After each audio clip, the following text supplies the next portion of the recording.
नमस्कार मैत्रिणींनो, कशा आहात? मजेत ना? मी प्रीती अनिल अनंतवार प्रीती अनंतवार रेसिपीजमध्ये आपल्या सर्वांचं मनपूर्वक स्वागत करते। आज आपण कुरकुरीत चविष्ट तीळ कढीपत्त्याची चटणी पाहणार आहोत।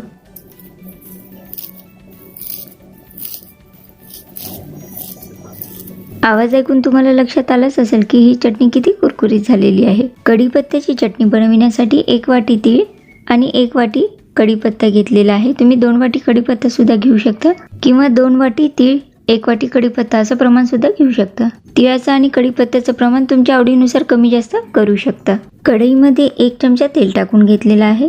तेल चांगलं गरम होऊ देऊया। तेल चांगलं गरम झालेलं आहे। यामध्ये अर्धा चमचा जिरे टाकून घेतलेले आहेत।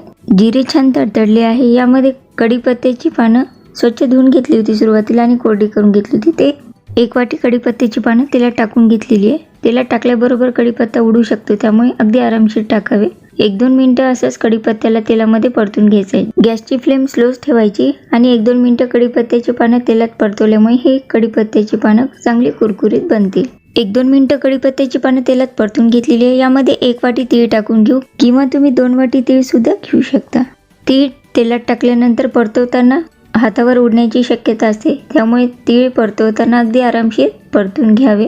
तुम्ही ज्या चमच्याने तीळ परतून घेतात तो चमचा लांब घ्यावा। अशा पद्धतीने पुन्हा 1-2 मिनिटं गॅसची फ्लेम स्लो करूनच या तिळाला परतून घ्यायचं आहे। थोडा वेळ झालेला आहे। कढीपत्त्याची पानं आणि तीळ चांगली परतून घेतलेली आणि कुरकुरीत सुद्धा झालेली आहे। या स्टेजवर गॅस बंद करून घेऊ। ही एक महत्त्वाची टीप आहे। गॅस बंद करून घेतलेला आहे। यामध्ये आवडीनुसार तिखट टाकायचं आहे। मी साधारण 1 ते 1.5 चमचा लाल तिखट टाकून घेतलेला आहे आणि चवीनुसार मीठ टाकून घ्यायचं आहे। आपण जर गॅस चालू करूनच हे मसाले टाकले तर करपण्याची शक्यता असते, त्यामुळे गॅस बंद करून तिखट आणि मीठ टाकून घेतलेलं आहे। सर्व मिश्रण पुन्हा चमच्याच्या साहाय्याने चांगलं परतून घ्यायचं आहे। यामध्ये तिखट आणि मीठच टाकून घेतलेलं आहे। ही चटणी अगदी कुरकुरीत बनते। थंड झाल्यानंतर यामधील कढीपत्त्याची पानं जास्त कुरकुरीत बनतात। कढीपत्त्याचे भरपूर फायदे आहे। आपण रोजच्या जेवणामध्ये कढीपत्ता टाकतो, पण ते सर्वजण काढून टाकतात। या पद्धतीने तुम्ही जर चटणी बनवली, ही चटणी खाल्ल्यामुळे हा कढीपत्ता सुद्धा आपल्या पोटात जाईल। ही चटणी थंड झाल्यानंतर अगदी कुरकुरीत बनते आणि तितकी चविष्ट सुद्धा लागते। अजून एक महत्त्वाची टीप म्हणजे ही चटणी पूर्णपणे थंड झाल्यानंतर मगच डब्यामध्ये भरावी। या व्हिडिओप्रमाणेच अजून वेगळ्या पद्धतीने कढीपत्त्याची चटणी कशी बनवायची त्याचा वेगळा व्हिडिओ अपलोड केलेला आहे आणि त्या व्हिडिओची लिंक डिस्क्रिप्शन बॉक्समध्ये देणार आहे। तुमची इच्छा असेल तर डिस्क्रिप्शन बॉक्समध्ये जाऊन ते व्हिडिओ सुद्धा तुम्ही पाहू शकता। ही चटणी थंड झाल्यानंतर किती कुरकुरीत झाली ते हाताने मी तोडून दाखवलेलं आहे व्हिडिओच्या सुरुवातीला। ही चटणी खाऊन पाहिलेली आहे। याची चव सुद्धा अगदी मस्त झालेली आहे।